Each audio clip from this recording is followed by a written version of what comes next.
potential overreaction questions. I want you to tell me if you think it's an overreaction, an underreaction, or just about right. So a few of these are Heavy. hot takey, clickbaity kind of prompts. And the first one I Oh have, boy. All right. I really like. Potential overreaction. Anthony Volpe is a better baseball player than Gleyber Torres right now. That's not an overreaction whatsoever. Damn, you're with I it? think that he could easily. What was like Gleyber had, don't get me wrong, Gleyber is a great player. Like he puts things together really well. Like he had a 761 OPS or something like that last season. I don't know what his WAR is right off the back of my head, but like he plays well. He had a good season after really two bad poor seasons where he underperformed. That being said, Volpe being able to play elite shortstop will always put him in my eyes like as a better player overall than Gleyber Torres. And just his awareness, like I feel like he's never going to have those mental blems that we've seen Gleyber have, where he just like you can see that everything kind of goes dark for a second and the lights shut off mentally and he gets like brain fog, whatever it is, and then he can't turn them back on because he makes a mistake and then it just turns into this like cycle of like getting down on himself. I don't think we're going to see that out of Volpe. I think we're going to see more of the goldfish mindset where he's going to be ready to go at all times and be always thinking forward rather than like dwelling on something that happened in the last inning or two, which I think will result in him like ultimately having at this time a more productive showing, a lot of the same way how like Jeremy Pena didn't have an amazing offensive season for the Astros necessarily. Like he showed up amazingly in the playoffs and like killed it in the World Series, obviously. He was still But like like five I think WAR, that I same think. type Yeah. of value, yeah, exactly. Like that's all I'm saying is like he might have had like a 720 OPS, but the 5 WAR is sitting right there on a silver platter. I think you can get that same type of production out of a Volpe, whereas Glaber's not going to give you that. He's going to consistently be a top 10 second baseman in the league, but that's it. He's completely hamstrung to only that position, and he's not going to provide much more. It's more of a one-dimensional game than anything. Whereas with Volpe, he's going to give you multifaceted like positives out of the way that he plays the game. Yeah, I generally agree. I don't think it's an underreaction. Like, I don't think Volpe is miles better than Gleyber. I think it's hard to say for a multiple time All-Star where Gleyber's at right Yeah. now, but I definitely don't think it's an overreaction. Like, I think it's pretty plausible to say. And you brought up the exact numbers I was going to bring up. Gleyber had a 760 OPS last year. And if Volpe is in that 720 range, that was exactly where I was thinking. I think Volpe adds more value. Volpe is more of a dynamic defender. Glaber's pretty solid at second base. He's not Gold Glove level. Yeah. Volpe can be a shortstop. Volpe is a long-term investment. He's getting paid less, which doesn't impact him being a better player, but in terms of Yankees value, it helps. And he can steal 50 bases. With I was new just saying the rules, base like running is such a huge part of that like Glaber he does not bring flies. that element to the game at all. And Gleyber can be aggressive and he can steal some bags. He's not fast and he's not smart. Like, well, Yeah. okay, Gleyber is smart, but he has some bonehead decision making sometimes that we've seen. And that I think Gleyber's actually a very smart baseball player, and just sometimes Yeah. he has like out of body experiences, you know. Um Yeah. Volpe is a difference maker on the bases. I think Volpe can realistically be like an 8-9 hitter, hitting 220, getting on base just above 300, play shortstop and still be like a difference maker because he has top level power potential, can steal some bags. Like just having someone disruptive on the bases in front of DJ, in front of Judge. We have the perfect like on roster comparison for him right now who plays a different position. That's Harrison Bader. Yep. Provides elite value defensively, runs the bases like crazy. Could give you, if he stays healthy for a full season, 15 to 20 homers and then 10 triples even, which would be amazing to see. I think that they have very similar tools, honestly, and they both have insane baseball IQs. Yeah, and I think like you've mentioned, Volpe has the poise and the presence that he seems that he can handle New York well. He's from the area, so he'll understand it.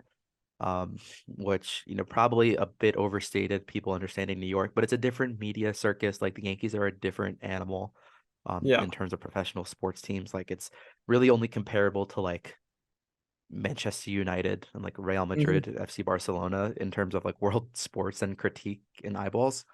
Yeah. So yeah, all right, that's our first, and we're in lockstep that it's not an overreaction. Anthony Volpe is perhaps and likely a better player than Gleyber Torres right now. Hmm. Moving on to number two, Rafael Ortega is currently our best left field option. Yes. That's not an overreaction at all. That is just look at what the dude's done. He had a great 2021 season, a down year last year, but I think that was due to freak injuries for the most part, I want to say. Um, if he can stay on the field and is healthy, like he's shown already this spring training, that he can provide significant value both defensively and offensively. He provides pop and bat to ball skills that Aaron Hicks simply doesn't provide for you anymore. And he's the younger version of Hicks if you kind of want to look at him that way. And he's going to cost us absolutely nothing. So like, why not keep this kid in there? Um, Which he's done at Wrigley. So like exactly. that, And that's a difficult field to do that at. And I believe that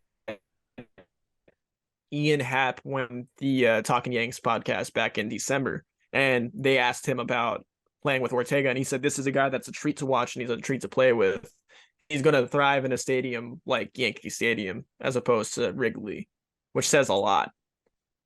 even if Mm-hmm. he's a bench of a flip piece, I think he could stumble into 20 homers, um, if he gets full run on the major league roster. But we'll see if there's space because we have a lot of infielders. Um, and we have Oswaldo It all, Cabrera who's yeah. gonna flip. Yeah, go Mm-hmm. for it.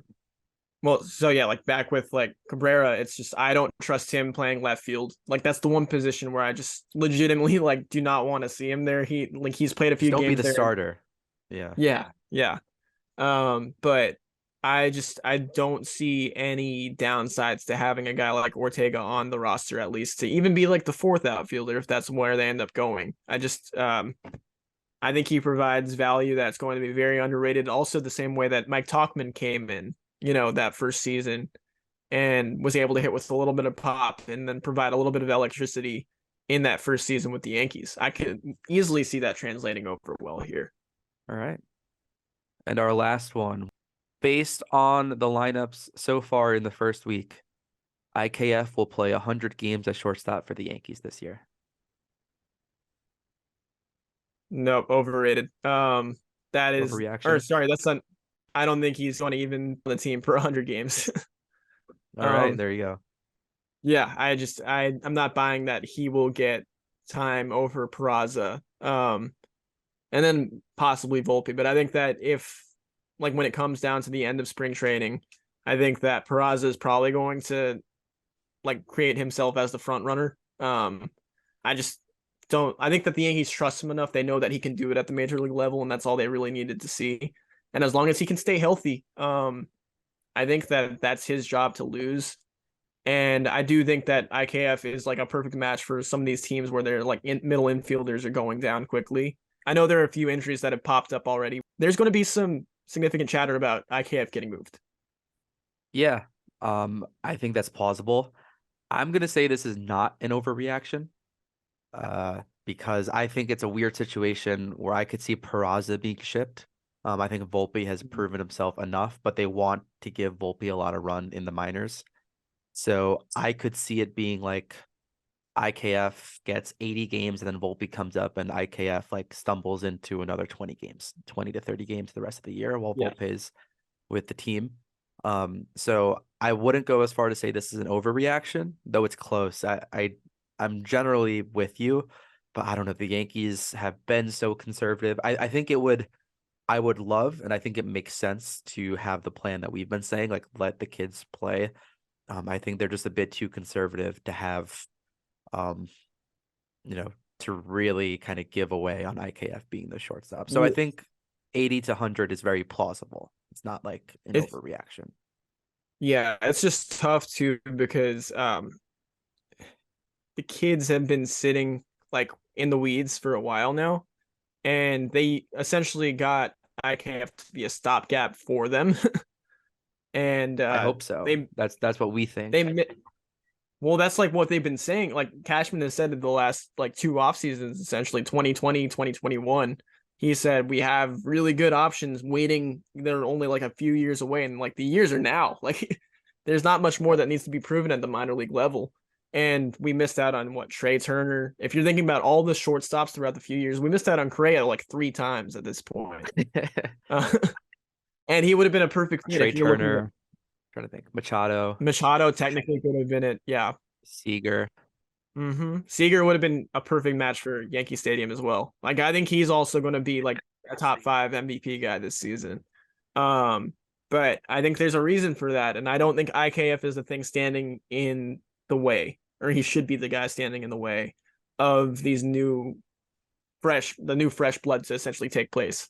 And so far, Peraza and Volpe have been proving everything they need to prove, and it all comes down to who gets traded. I think is the end of the like how high are the Yankees aiming to get value out of that trade? If they trade Peraza, they're obviously looking to get another 3 starter, something like that. Mm-hmm. Whereas if they're trading for or a bat, even. an IKF outfield bat as well. Whereas like with an IK, yeah, I think if you are willing to trade Peraza, you could potentially pick up a guy like a Brian Reynolds, even though they have an excess of infielders now in Pittsburgh as well. Just as that's a comparison that I can think of right off the bat. But I don't know. I think that these kids are going to get an opportunity. But if you are looking to trade an IKF, you're probably looking at a relief pitcher. They do need another lefty, so that's also on the table. Well, Tommy Kahnle is their lefty, basically. And yeah, Tommy Wandy's another righty though, so it all cancels out. All right. That's everything on my overreactions list. So Anthony Volpe is a better baseball player than Gleyber Torres. We both said that is not an overreaction. Jake said that's definitely an underreaction. Rafael Ortega is our best left field option. Not an overreaction.